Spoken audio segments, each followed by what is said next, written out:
Beyond opinions is the glory of God. There must be a higher place of love.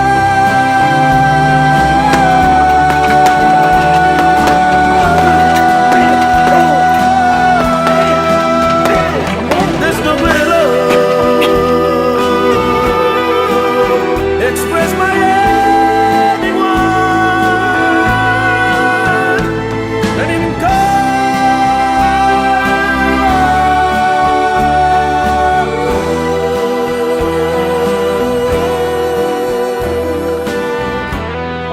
So we continue with this teaching.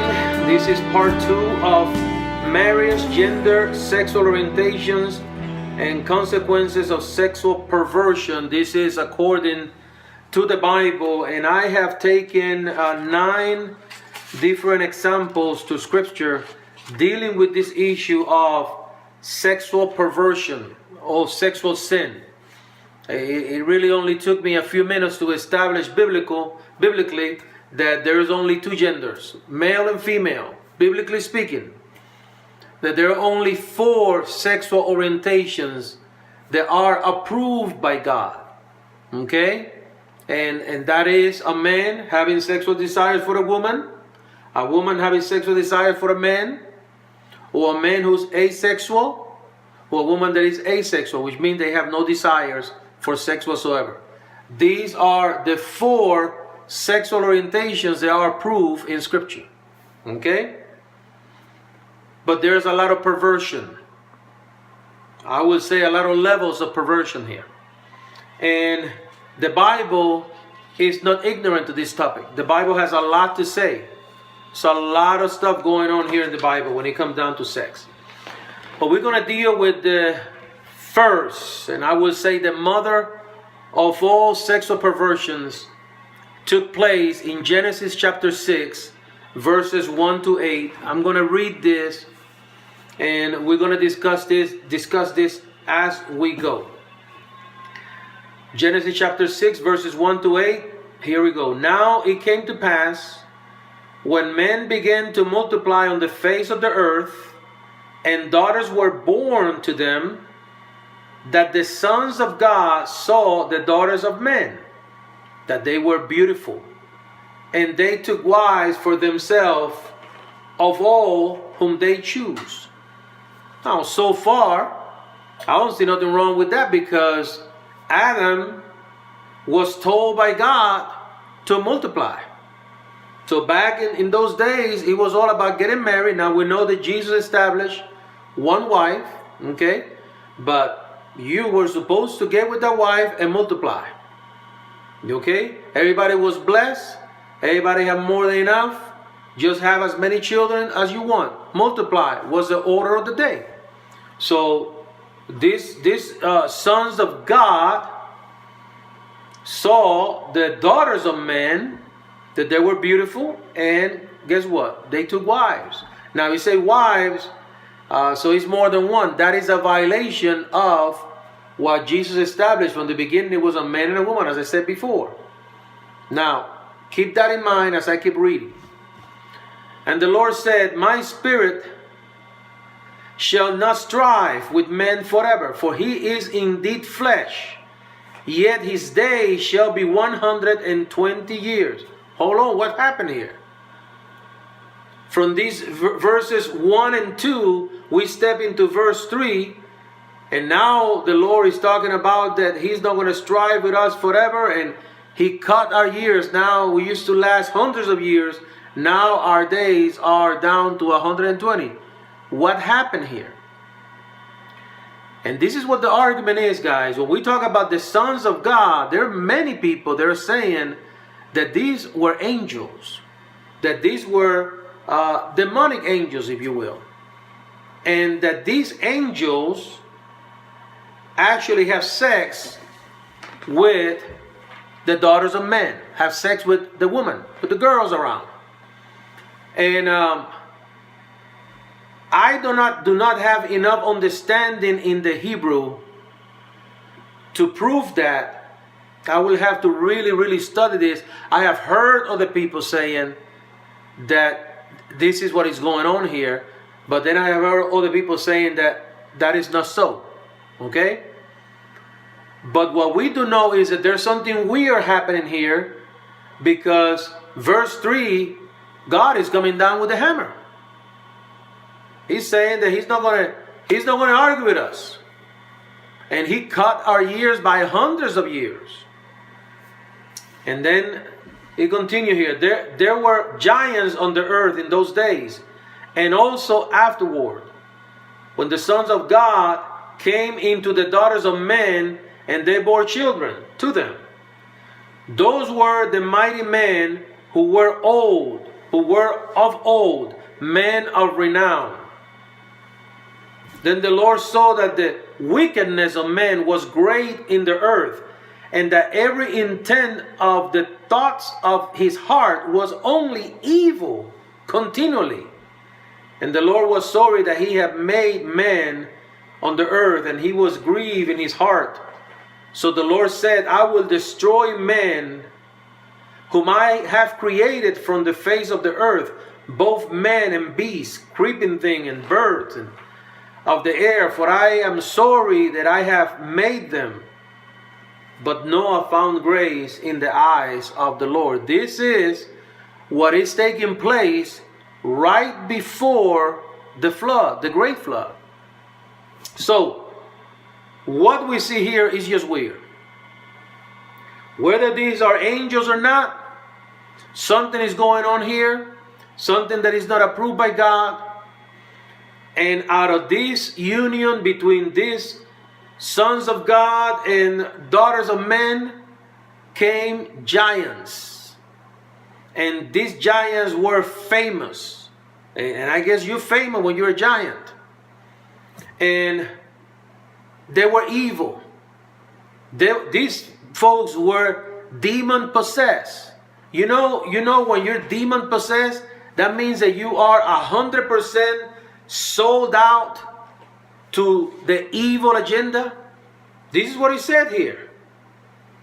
The Lord saw that the wickedness of men was great in the earth, and that every intent of the thoughts of his heart was only evil continually. So out of this union, here come these demon-possessed kids, who, by the way, are giants, are huge. I mean, are you listening to what I'm saying? And the Bible said these giants were around before the flood, and then they show up after the flood. So some of these demon angels have sex with more daughters of men, or what happened that because we know that everything was wiped out, that everything was destroyed, with the exception of Noah, who was the one who was found righteous. Him, his wife, his 3 sons, his 3 daughters-in-law, 8 people. The whole world started again with 8 people. But something happened here, guys. Now, I have the tendency to believe that these were in fact angels that have sex with this woman. And I'm going to explain that later. But again, I'm not 100% sure. What I am 100% sure is something weird happened here. Something ain't right here. Because God was not happy about this. Because his consequences were severe. The consequences of this sin that took place here gave us now 120 years. That's all we last. He cut it off. He cut us some more later on. The great flood. Okay? Those are the great consequences that came out of this. These are big consequences. If somebody cut your life for a few decades, that's pretty cool. That's pretty cold. You know. What we're talking about here, your years were cut off for hundreds of years. Now we know that God is just. We know that his judgments are truth and righteous. So that was the right thing to do. So something weird happened here. And this, my friends, is the mother of all wickedness, because we see these giants who are called Nephilims. We see these giants, man, they are a pain in the butt. And you see them all through the struggles of the children of Israel, because they were in the land of Canaan. They were right there. So the children of Israel needed to face them. As a matter of fact, when you look at, I believe it's in Numbers chapter 13, and Moses is telling the story when he sent out the 12 spies to explore the land. Man, out of those 12 spies, 10 of them came back. They were scared. They said, there's no way. Man, we look like grasshoppers with these guys. These guys are huge. They devour people out there. They were looking at giants, the sons of Anak. There were only 2 of those spies that came back positive, thinking that, yeah, we can take them. Caleb and Joshua. They were crazy. But when these 10 spies came back scared, guys, they came back scared because what they saw giants. The children of Israel, they're no punks. The Israelite men were no punks. They know how to fight. You can see that all the way from Abraham. You can see this in the times of David. And you can see that even now. So the Israelites didn't just saw a few guys that were a little tall and got scared. No, they saw giants. Go back and read it. In Numbers 13, I believe it is. Study Nephilims. Okay? Giants. All right. So let's continue. All right. So now we step into the second, another weird sexual perversion takes place, and this is after the flood. And for that, we're going to go to Genesis chapter 9, and we're going to read verses 18 to 28. And here, I am not going to read the whole thing, guys, but again, something very weird happened here. Noah got drunk and he passed out butt naked. And one of his sons, Ham, actually H-A-M, Ham, he saw his father's nakedness. That's what the Bible said in verse 22. And then he told his brothers about it. And then his 2 brothers came with a garment, and they were walking backwards because they did not want to see their father's nakedness. Now, this is the thing about this, guys. When Noah found out about what Ham did, he cursed Canaan, his son. Which, by the way, the land of Canaan is what the children of Israel were sent out by God to conquer. Okay? But what happened here? What is it that you're going to tell me that just because I saw my dad butt naked, I'm cursed? And this is where some scholars are saying that it seems like Ham actually raped his own father. Again, I don't have enough understanding of the Hebrew language to make that conclusion on my own. But what I do know is that something huge happened here. Either back in those days, it was a big deal. You could not see your father's nakedness. Okay? It was very into the culture that was not allowed. But something big happened here to cause for this curse to be declared. And actually, if I'm not mistaken, this is the first time that a man declares a curse. We know that God declares on curses when Adam and Eve disobeyed, but here you see a man declaring a curse. And guess what? That curse was effective. God didn't say, no, you cannot curse them. No, what Noah said went. Okay? So, again, whatever the situation may be, I would say that it was inappropriate. It was inappropriate, obviously, for sons to see their father's nakedness. And there was consequences because of that. Now you have the curse of Canaan. The whole land of Canaan now is cursed. No wonder there was so much idolatry in that land. Okay, so much rebelliousness in that land. As a matter of fact, if you really think about it, God raising this nation of Israel through Abraham was done to fulfill or to complete the judgment over those nations that were in the land, because they were so far off. They went so far away from God. They were so perverted, if you will.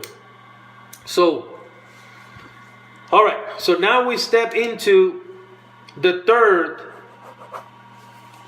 perversion. Now here is not a sexual perversion in terms of dealing with an issue of homosexuality or any other thing. This is this was a sin, okay? And this is Abraham and Hagar. If you go to Genesis 16 with me, Genesis 16, let's try to deal with this one, because our father Abraham made a mess. All right, so what is going on here? Again, you go to Genesis chapter 16 and you kind of understand what the story is, what's happening here. But let me read a few verses. Now Sarah, Abraham's wife, had bore him no children, and she had an Egyptian maidservant whose name was Hagar. So Sarai said to Abraham, "See, now the Lord has restrained me from bearing children. Please go into my maid, perhaps I shall obtain children by her." And Abraham listened to the voice of Sarai. Then Sarai, Abraham's wife, took Hagar, her maid, the Egyptian, and gave her to her husband. So here God already spoke to Abraham and Sarah and told them both, not only that he was going to give them a child, but man, he was going to build a whole nation.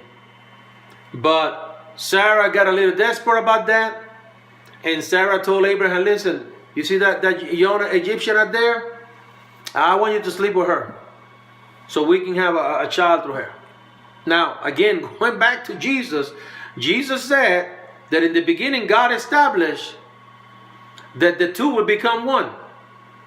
So there was no justification for this. I want you to know there's no mandate or permission from the Lord to do this. To the contrary. But Abraham looked at the Egyptian. He was already an old man. The Egyptian probably was young. And of course, he went.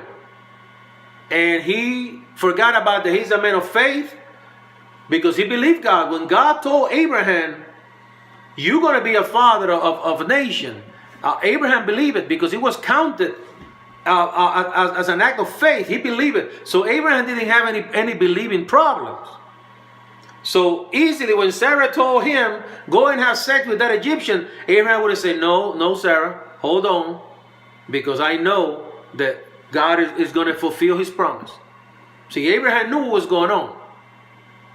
But Abraham said, "Man," when he saw the Egyptian, he went on and had sex. Well, and again, you can read Genesis 16. But what is the consequence? What was the consequence of this? That's where you get the Islamic faith from. Do you know that the Islamic faith do not consider Isaac to be the son of the promise? They consider Ishmael to be the son of the promise. So Abraham caused a problem here. See, him stepping out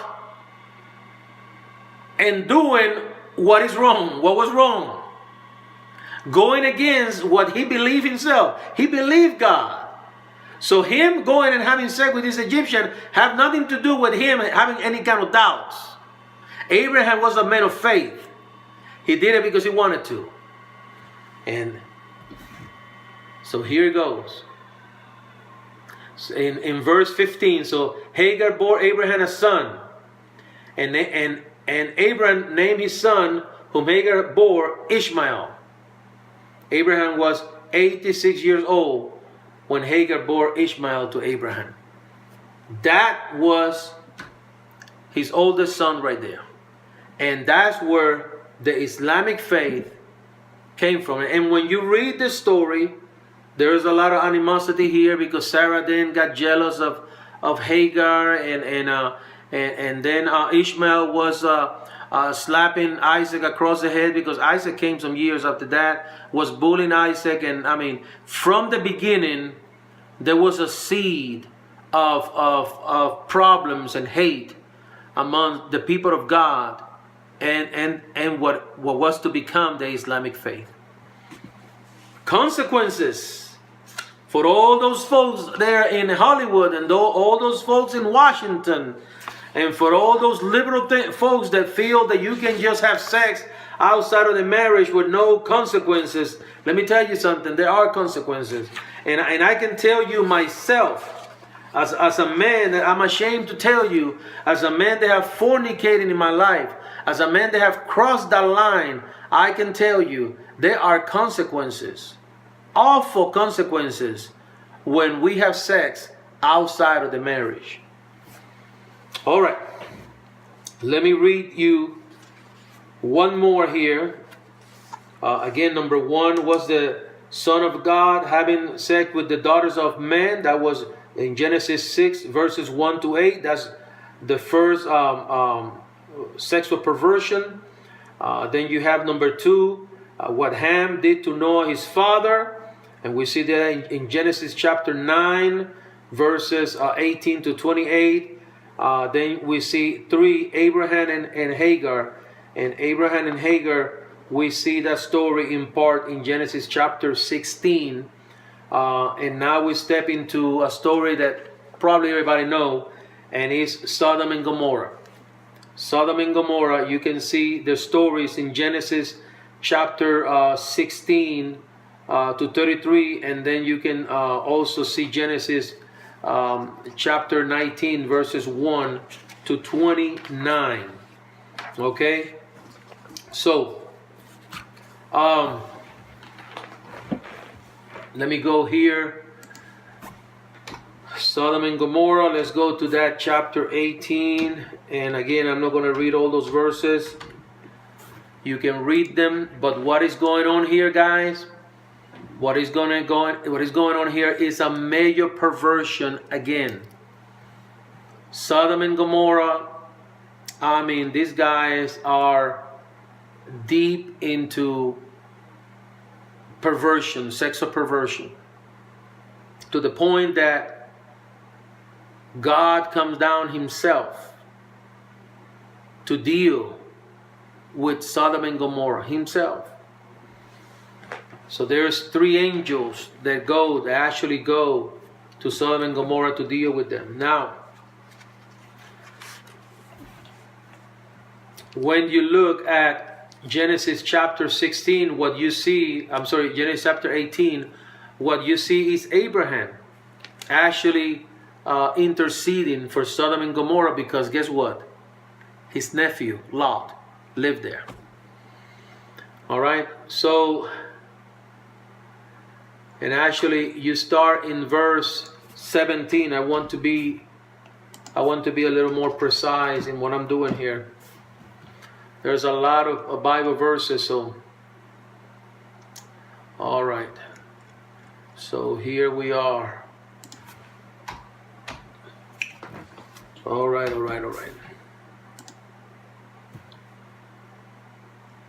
Okay.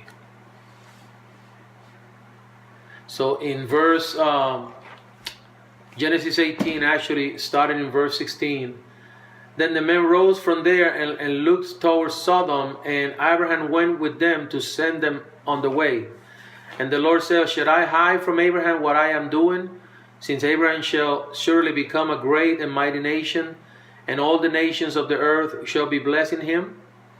For I have known him in order that he may command his children and his household after him, that they keep the way of the Lord, to do righteousness and justice, that the Lord may bring Abraham what he has spoken to him.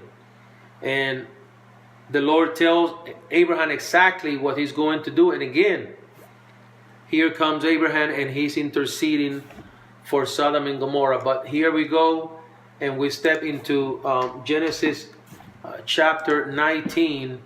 And what we see is an amazing degree of depravity.